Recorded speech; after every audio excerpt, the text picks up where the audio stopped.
இது ஒட்டு சுட்டான் மக்களுக்கு மாத்திரம் உரித்தானது இல்லை, முழு நாட்டு மக்களுக்கும் உரித்தான விடயமாகும். இங்கேதான் விஷயம் இருக்கு பாருங்க. இந்த நாட்டு மக்களுக்கும் உரித்தானதுன்றதுதான் விஷயம். இந்த முல்லைத்தீவு மாவட்டத்தில் இருக்கிற வளங்களில் ஒன்றாக காணப்படுவது ஒட்டி சுட்டான் ஓட்டு தொழிற்சாலை. இந்த ஒட்டி சுட்டான் ஓட்டு தொழிற்சாலை கடந்த 2004ஆம் ஆண்டு வரைக்கும் விடுதலை புலிகளால் இயக்கப்பட்டது. இந்த ஓட்டு தொழிற்சாலையானது உண்மையில பல குடும்பங்களின் வாழ்வாதாரமாக காணப்பட்டது. இந்த ஓட்டு தொழிற்சாலையை நம்பி கூழாமுறிப்பு பிரதேசத்தில் இருக்கின்ற மக்கள் கூழாமுறிப்பு குளத்தில் கனிய வள அகழ்வினை மேற்கொண்டார்கள். பல நூற்றுக்கணக்கான இளைஞர் யுவதிகளுக்கு வேலை வாய்ப்பு ஏற்படுத்தப்பட்டிருக்கின்றது. அங்கு உற்பத்தி செய்யப்படும் செங்கல் ஓடுகள் என்பன பண்டாரவன்னியின் ஊடாக விற்பனை செய்யப்பட்டு பல்வேறுபட்ட வகையில் வேலை வாய்ப்புகள் வழங்கப்பட்டிருந்தன.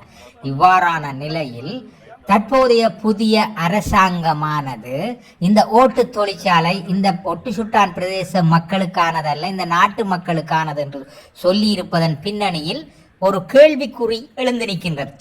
இங்கே உற்பத்தி செய்யப்படும் உற்பத்தி பொருட்கள் எங்கிருந்து வருகின்றது என்பது கேள்விக்குறி. அதற்கான மூலப்பொருட்கள் எங்கிருந்து வருகின்றது என்பது கேள்விக்குறி. அது தென்பகுதியிலிருந்தும் கொண்டு வரப்படலாம் அல்லது வெளிநாட்டிலிருந்தும் கொண்டு வரப்படலாம் என்பதைத்தான் நாங்கள் பார்க்கக்கூடியதாக இருக்கின்றது. ஆனால் இந்த ஒட்டி சுட்டான் ஓட்டு தொழிற்சாலைக்கான மூலப்பொருளானது களிமண். அந்த களிமண் கூழாமுறிப்பு குளத்தில் இருந்து தான் எடுக்கப்படும். அந்த கூழாமுறிப்பு குளத்தில் இருந்து தான் கடந்த காலங்களில் எடுக்கப்பட்டது. ஆனால் இப்போது அது எங்கிருந்து வருகின்றது? தெற்கிலிருந்து கொண்டு வரப்பட்டு ஓடுகள் அண்மை காலத்தில் விற்பனை செய்யப்பட்டிருந்தன.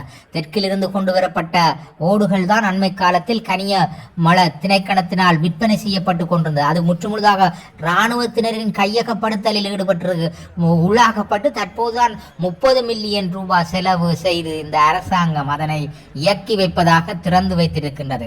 கடந்த காலத்தில் இந்த ஒட்டி சுட்டான் ஓட்டு தொழிற்சாலையானது இராணுவத்தினரின் முற்றுமுழுதான கையகப்படுத்தலில் இயந்திர பராமரிப்புக்காக அங்கு வைக்கப்பட்டிருந்தது. ஆனால் இந்த புதிய அரசாங்கம் சொல்கின்றது இந்த நாட்டு மக்களுக்கானது என்று. இங்கு இதான் இனித்தான் பிரச்சனை ஏற்படுத்தப்பட போகின்றது. இங்குள்ள மாவட்டத்தில் உள்ள மக்களுக்கு வேலை வாய்ப்பு வழங்கப்படுமா? இந்த இயங்க வைக்கப்படும் இந்த ஓட்டு தொழிற்சாலையில் வேலை செய்பவர்கள் யார் என்று இன்று பார்த்தாலும் தென்னிலங்கையிலிருந்து வந்தவர்கள் தான் இங்கு பணிக்கு அமர்த்தப்பட்டிருக்கின்றார்கள். இங்குள்ள அரசியல்வாதிகள் இதனை புரிந்து கொள்ள வேண்டும்.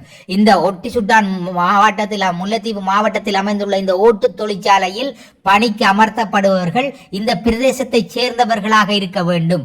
ஆனால் தென்பகுதியிலிருந்து வருபவர்களையே இங்கு பணிக்கு அமர்த்தி இருக்கின்றார்கள். அங்கு பணி செய்யும் 4-5 ஊழியர்கள் தற்போது இருக்கின்றார்கள். அவர்கள் தென்பகுதியிலிருந்து வருபவர்கள். ஆனால் எங்கள் வளங்கள், எங்கள் மக்கள்